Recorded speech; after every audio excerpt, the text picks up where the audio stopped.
We're going to use this figure from your book to summarize many of the factors that affect blood pressure and therefore blood flow.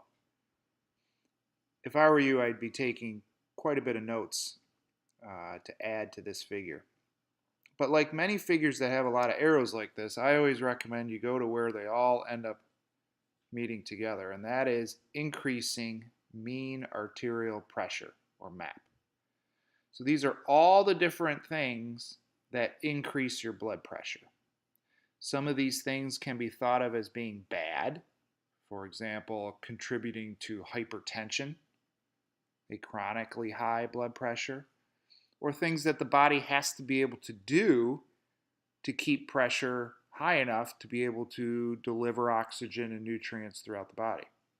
So you can't look at these factors as all being necessarily bad or all necessarily good. You just want to know that these are all the different components that impact blood pressure. But once you understand this figure and understand all these little components, you can better understand why someone might have hypertension. You can better understand medications that are used to lower blood pressure in someone with hypertension. So there's a lot of good information on this figure.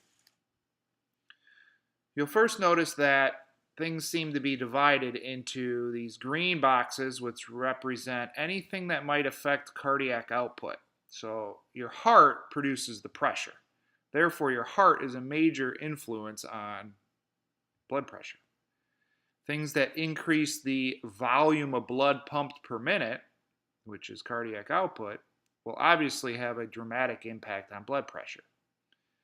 If you increase your heart rate and your stroke volume, for example, during exercise, your blood pressure goes up.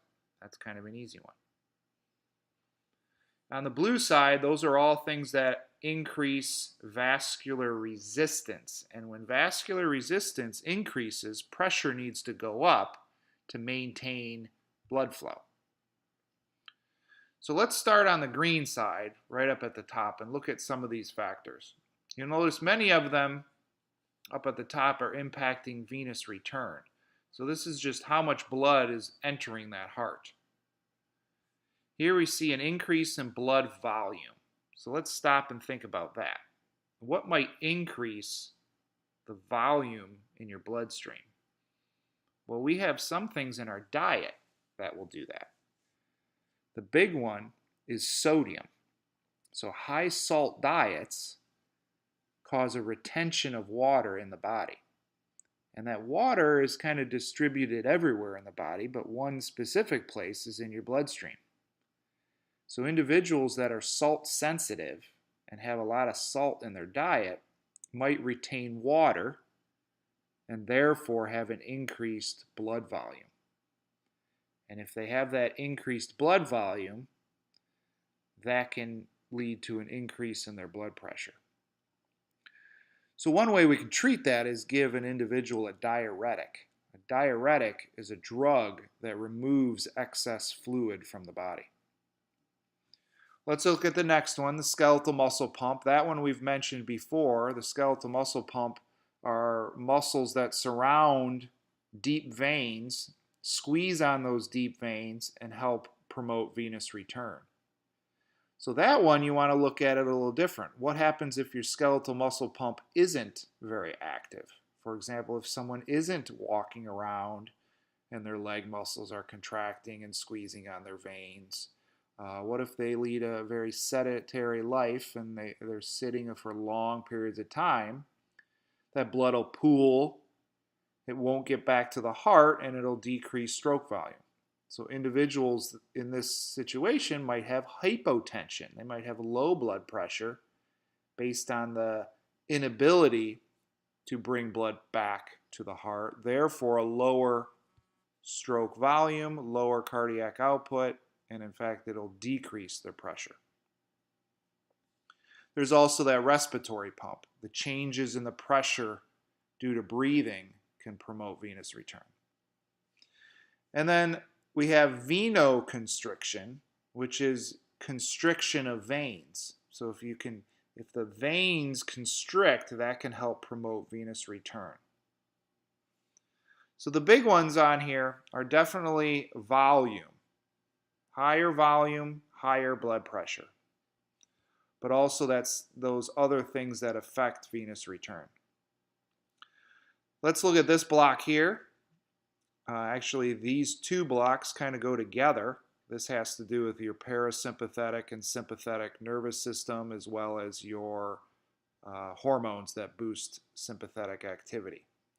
So if we have an increase in sympathetic activity and a decrease in parasympathetic activity, that boosts cardiac output by increasing heart rate and stroke volume.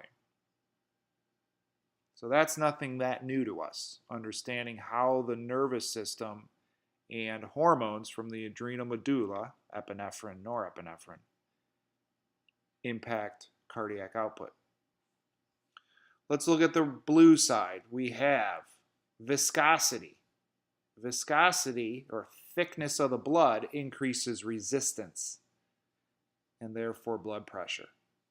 So individuals with polycythemia, where their body produces too many red blood cells, can cause an increase in blood pressure.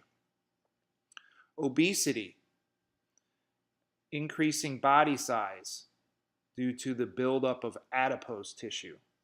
So when an individual puts on weight, they grow a lot of new blood vessels. So there's a correlation between blood vessel length and resistance. So all those new blood vessels that have to form in adipose tissue cause an increase in resistance and therefore blood pressure. So obesity contributes to hypertension. Sodium in your diet can contribute to hypertension. Those are all things that we have the ability to change by having a better diet and not putting on excess weight. This block here says vasoconstriction. That's a little more to do with the arterials. And there's a number of things that cause vasoconstriction. There's a number of hormones that cause vasoconstriction. And your sympathetic neurons cause vasoconstriction. And that's kind of how the body adjusts blood pressure, by targeting blood vessels. So notice sympathetic stimulation will increase cardiac output. It will also vasoconstrict. So sympathetic activity, therefore, will increase blood pressure more than just one way. It'll increase cardiac output, but also vasoconstrict. So that's how I would go through this figure and add in hopefully some notes there. We can also talk about medications. So if increasing cardiac output contributes to increasing blood pressure, we can lower cardiac output. We can lower it by using a beta adrenergic receptor antagonist, aka beta blockers. We can lower cardiac output by using calcium channel inhibitors. We've heard of those medications in the past when we learned about the heart. We can reduce blood volume. Again, if we have fluid retention, maybe due to high sodium, that will increase blood pressure. That can contribute to hypertension. The opposite is true if we lose fluid.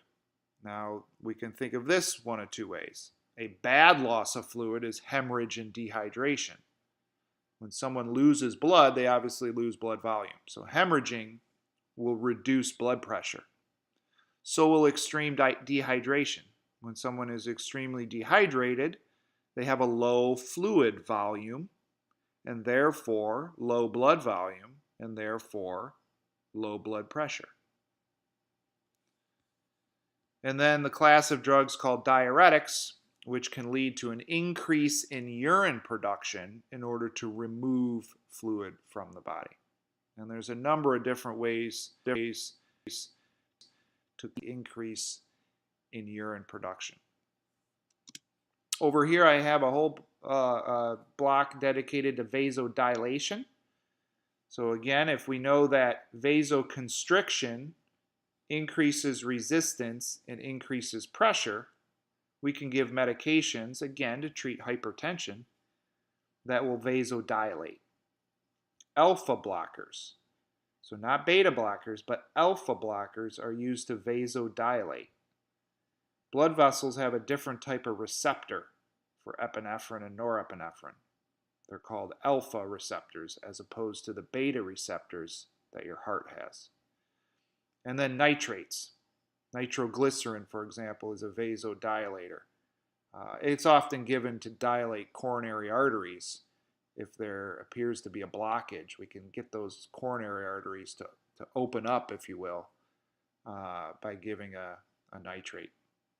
So a lot of information. This is a summary slide, so it's going to have a lot of information on it, a lot of useful information going forward.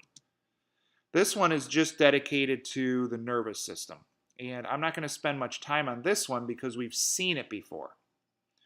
We've seen it when we studied the heart and how the medulla oblongata contains a control center that affects your heart. It uses all this information, this input. So if we don't recall this input from the heart chapter, we got to work on it again. The only new thing on this figure is right here, in that we have sympathetic neurons found in what we call vasomotor nerves that go to blood vessels that cause vasoconstriction. We talked about it on the previous slide.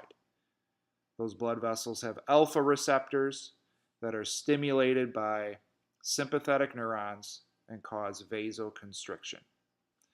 These other two we've already learned. We already know the vagus decreases heart rate. We already know that there are cardiac accelerator nerves that increase heart rate and increase force. So these bottom two go together because they're both sympathetic responses. The top one is opposite. That's a parasympathetic response.